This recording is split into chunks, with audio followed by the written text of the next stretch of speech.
It's 1, 2, 3, 1, 2. I love it. Let's go.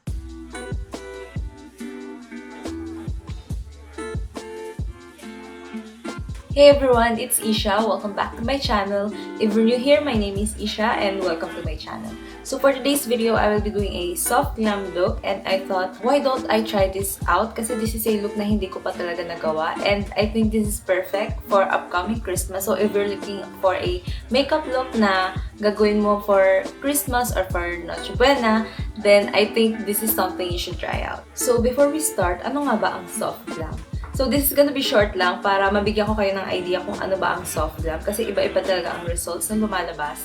But personally, for me, it's something na I want to achieve as radiant and glowy and soft sa skin ko, and yung mga shades na gamit ko is something that complements my skin. So when you search naman sa Google, yung mga terms na related to it na commonly na makikita nyo is radiant, neutral, warm, and something talaga na makakapag-soften ng look nyo. To give you more idea about it, here's a soft glam from Rihanna, kay Megan, and kay Kim K. So as you can see, yung shades and yung the way na pagkakagawa ng makeup nila is super natural sa skin. Nagko-complement lang din sa skin nila yung mga ginamit na tones and shades. So if you wanna know the step-by-step process I did in achieving this look and the techniques that I use na pwede nyo ring magamit para gawin ang look na to, just keep on watching. First, I'll be moisturizing my skin using Jeju Aloe Ice by The Face Shop. Medyo raramihan ko yung product na ilalagay ko sa mukha ko kasi gusto ko nga ma-achieve yung radiant look sa makeup ko.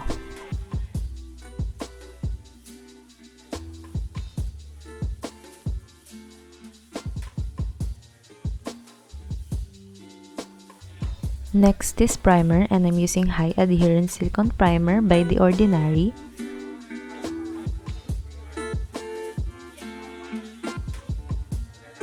As you can see here, ina-apply ko siya sa my cheeks and T-zone area ko kasi ito yung parts ng face ko na maraming open pores. Kaya, I needed that to be covered up. And then from there, i-spread ko lang siya throughout my face. For foundation, I'm using Fenty Beauty foundation in the shade 230. I'll be mixing this with enough amount of moisturizer and then i-spread ko lang siya throughout my face using damp sponge. I recommend using this with a matte or full coverage foundation para hindi super dewy yung magiging finish nito to the point na magmumukha ng oil yung face.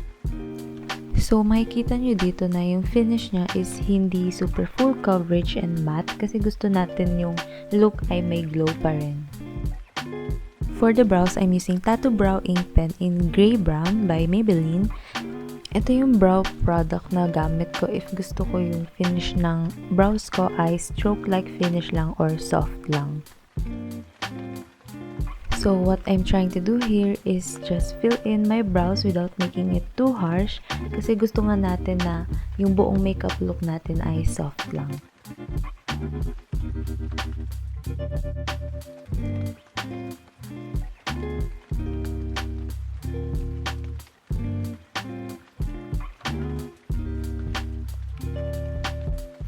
After filling up my brows, I'm just gonna blend it using a spoolie brush.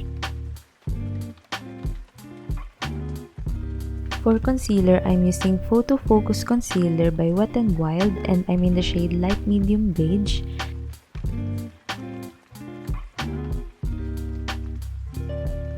Isang beses ko lang siya i-apply sa under eyes ko and then after applying, i-blend ko lang siya using damp sponge.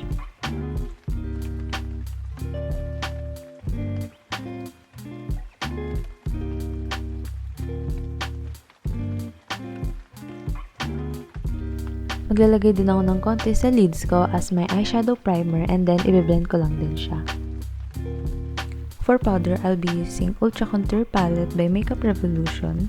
I'll be only setting my under eyes but yung natirang product sa brush ko, i-spread ko na rin siya throughout my face.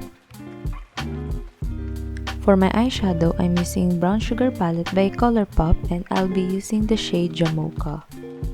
This is my favorite transition shade na perfect for any look, which is why I'm using it as well right now. And i-apply ko lang siya throughout my lids and crease.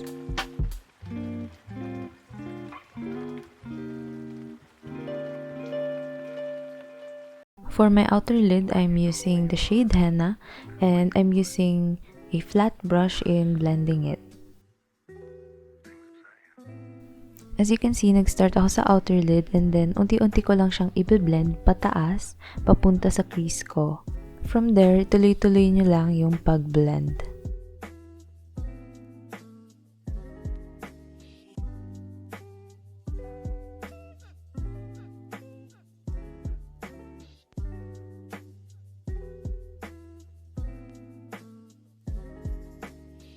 Gagamitin ko rin yung shade na Chai para i-apply sa lid ko. And fingertips lang ang gagamitin ko sa pag-apply.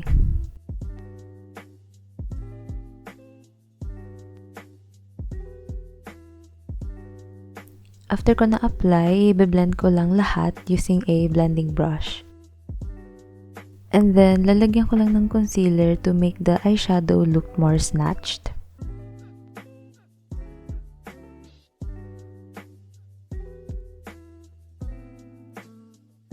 Using the black shadow from Makeup Revolution Basic Mattes palette, i-apply ko lang siya sa lash line ko using a small brush to create that eyeliner effect without making it too harsh.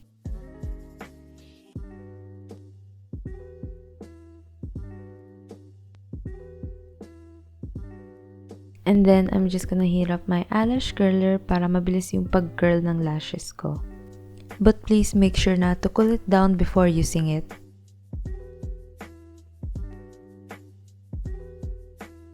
For mascara, I'm using Lash Paradise Mascara by L'Oreal, and then both ko lang siya apply sa upper lashes and lower lashes ko.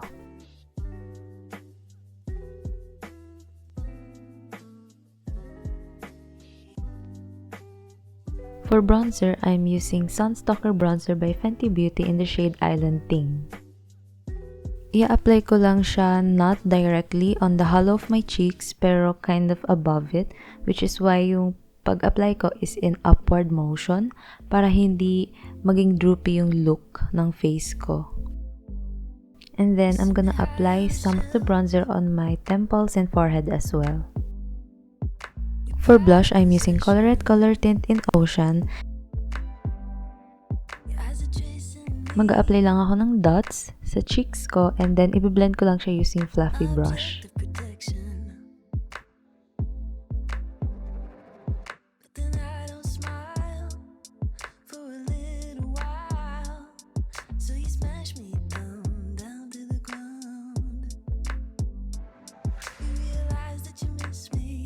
For the brow gel, I'm using Vice Cosmetics Brow Gel in the shade Ash Brown. I'll be applying it lang just to give my brows a little bit of brushed up effect.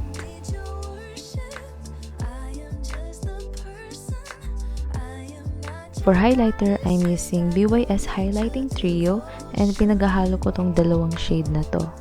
I'll be applying it on my cheekbones in a way na subtle lang kasi ayoko masyadong blinding yung effect since gusto nga natin na soft lang yung buong look.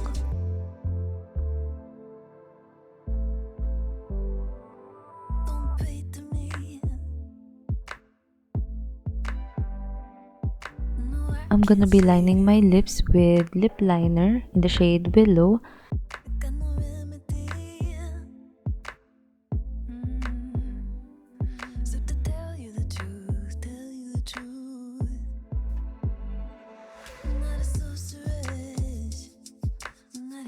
As you can see here, I'm also kind of opening my mouth para ma-fill in din yung part na kung saan nag-fold yung lips ko.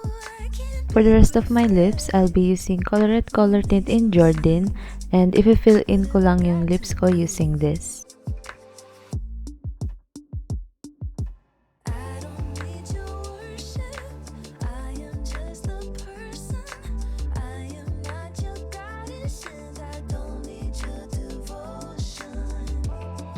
So, syempre, di naman nagtatapos ang makeup sa mukha lang. Kailangan may makeup din yung buhok. Para bongga talaga yung look natin. So, ayan, para pakak si ate mo, girl.